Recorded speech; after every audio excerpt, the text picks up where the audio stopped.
All right, so this is a trade breakdown, a trade review of my week, my first week of trading this week of 2026. And so, one thing that I want to start talking about before I get into my trades is that how discipline sets the tone for our year. And so, being disciplined, especially in the markets that we had this week, being disciplined is very key in setting the tone for the year. Because you do not want to get into a trade. Don't take a trade until you are convinced. This is the statement that I'm living by this whole 2026. Don't take a trade until you are convinced. There's been many times I spoke to this in the mentor group that I'm currently in, and I said this time last year, this week last year, I would have blown an account. Probably I would have blown like 2 or 3 prop firm accounts, and I would have ended the day negative, ended the week negative after making profits throughout the week.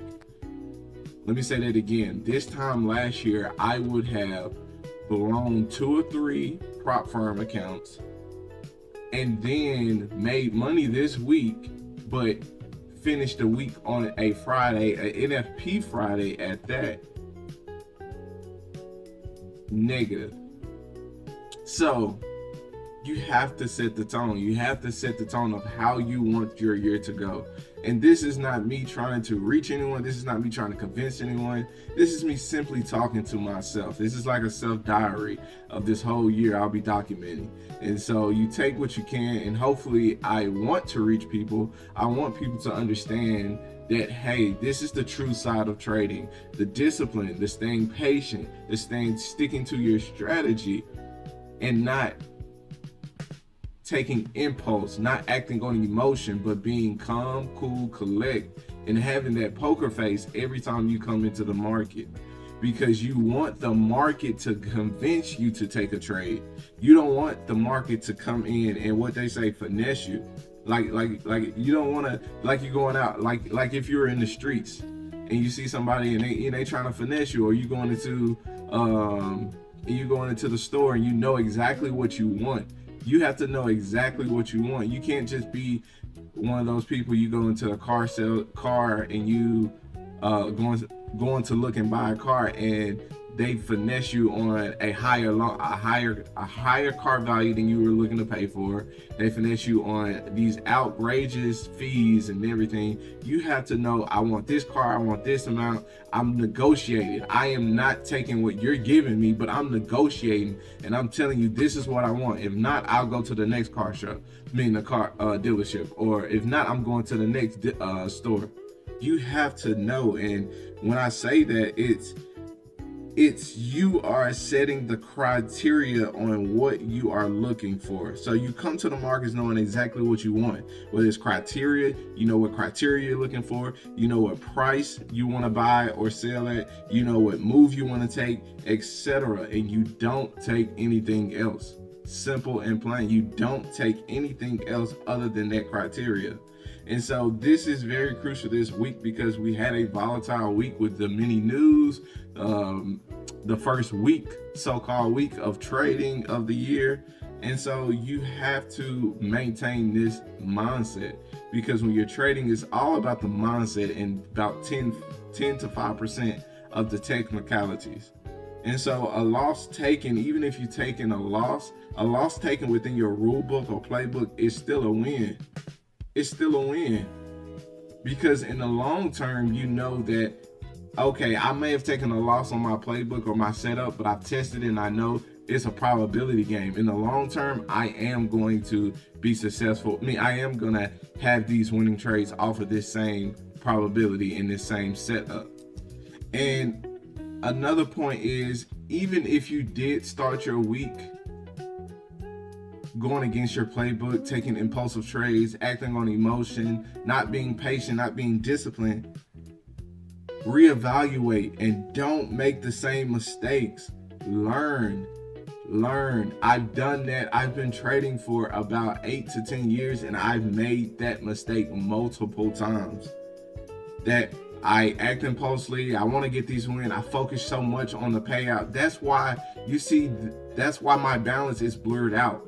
I do that for a reason, because when I start seeing that I'm making it and I'm getting closer and closer to my payout, I act on, oh, I only need $1,000. Let me get this $1,000 on this trade. Going against my playbook, acting on emotion, acting impulsively. You know, I don't want to see what my balance is. I just want to make sure I don't go beneath my risk or my minimum drawdown or my max drawdown. I just want to make sure that it's the process. It's the process that you take and the processes that in the routine that is going to get you to being profitable. X out how much you're making, X out the income, X out the payouts, exit all out. Get that out your mind and focus on the process. Yes, I have a monetary goal. I personally have a monetary goal, but I set that monetary goal. I set that vision for the year, and I create a process or a routine that's going to get me to that position. And then I forget about the vision and the monetary goal and just focus strictly on that process. I focus on the day-to-day things that is gonna allow me to get to my overall goal. I focus on waking up at a certain time. I focus on making sure I do my morning routine. I focus on gratitude. I focus on making sure I complete these videos, because these videos hold me accountable. Yes, it's cool to get the views. I don't, whatever. I'm not focused on the views. I'm just focused on coming in every single day, making a video and holding myself accountable and making videos at the end of the week and evaluating myself. How did I do this week? That is what's going to get you. And then you just fall in love with doing that. That is the number one thing that's going to get you to that monetary goal. And before you know it, 3 months from now, 6 months from now, 12 months from now, you're at your monetary goal and you're like, dang, when did I get here? How did I get here? But now you have proof of the pudding. You have understanding that it was never about getting to that monetary goal. It was about becoming the best person that you can become. That's what it's all about. 2026 is going to be that crucial for you, and you have to focus on doing just that. A couple more points I want to hit on before I go into my trade reviews and everything is that you have to treat trading like a game. I play basketball. I play on the high school level, the collegiate level, and still play to this day. And you have to treat it like a game. And one thing that I'm taking into 2026 is that each month I'm treating like a quarter. Week 1 was quarter 1. Week 2 for the month of January is quarter 2. Week 3 of January is quarter 3. Week 4 of January is quarter 4. And for the first week of January, it was me just playing defense. Me staying patient, me not taking trades, because me not taking trades is allowing me to be more profitable. Me only taking trades is aligned with my playbook is going to allow me to be more profitable. You have to understand that it's nothing but a game of offense and defense. And when it's time to score, when it's time to get a bucket, you gotta go, you gotta push it, you gotta extend that lead. But also know that there's times where you have to play defense. There's times when you are going to have to play that defense. And that is crucial. That is crucial. The last point I want to make, going into 1 or 2 points, is that when you see a confirmation setting up, a confirmation almost being there is not a confirmation. There's many times when I set up, and it's in my videos, that all I needed was 20 seconds, 30 seconds for the candle to close above the range. And then it would be there. But within that 20, 30 seconds, it did not. And it went without me. That's fine. Stick to it. Be patient. Because a confirmation almost there is not a confirmation at all. And it's and another thing I'm going to do is take 1 to 2 trades a session. That's it. That is it. Focus on becoming the best trader and building that trader that you want to be. All right, but we can go start looking at my trades for the week. So if you look here underneath my performance, for the week of, last week, I made $1,072.24. Trade win percentage is 85%. Average win rate loss is 208.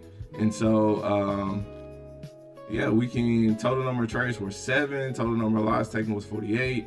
And we can take a look and see how I did. So on January the 5th, and let me tell you, when you look at this in my trading journal, they go by Asian session of Sunday the 4th to Asian session of, to end of market on New York. And then Asian session on the 5th to New York on the 4th. But it's hard to talk about because I will post a January 5th Asian session, but it's really January 6th Asian session. That makes sense. But on January 5th, I took 5 trades, and I am not very happy of these trades because they were impulse and could have actually went in the opposite, in the wrong direction.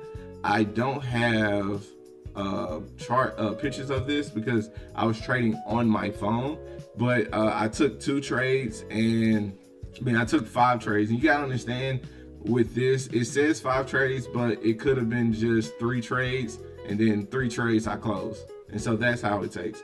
And so 120, 130, 95, and 95. And so those are the trades I took, and it was around 9:55 a.m. so 8:55 a.m. my time. And yeah, so those were the trades I took on Monday, $220. And then I took 2 trades on that same day Asian session going into January 6th.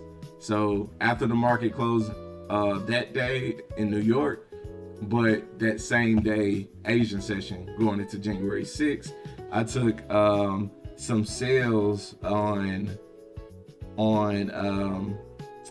gold that set up really nicely, and here is a picture of that.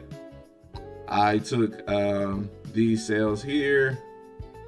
It closed below that range, that 44 48 range, where I had this no trade range here. Took on the break of the candle after it created a lower wick, broke through the highs, getting the buyers in, and then re-broke that same lower wick here, breaking here, and then my TP got smashed at around 44 42. And so yeah, if you look at my journal here, and this here is my trading journal that I'm going to be documenting everything in. Number of trades, as you see, I've taken only 2 trades. Overall percentage is 100%. Win rate on gold is 100%. I'll be trading ES, or I might change that to NQ. Just when I get, because I used to trade NQ, I have more data on NQ. And so the total number of pips so far is 50. Total losses 0. Break even 0. And if you see here in January, we go here, these were all, this is what I'm talking about. I took them all on January 5th. So gold, I took a sale, the breakout. This trade here is this trade here. And so I took those sales on a breakout, and this is what the breakout looks like if it loads.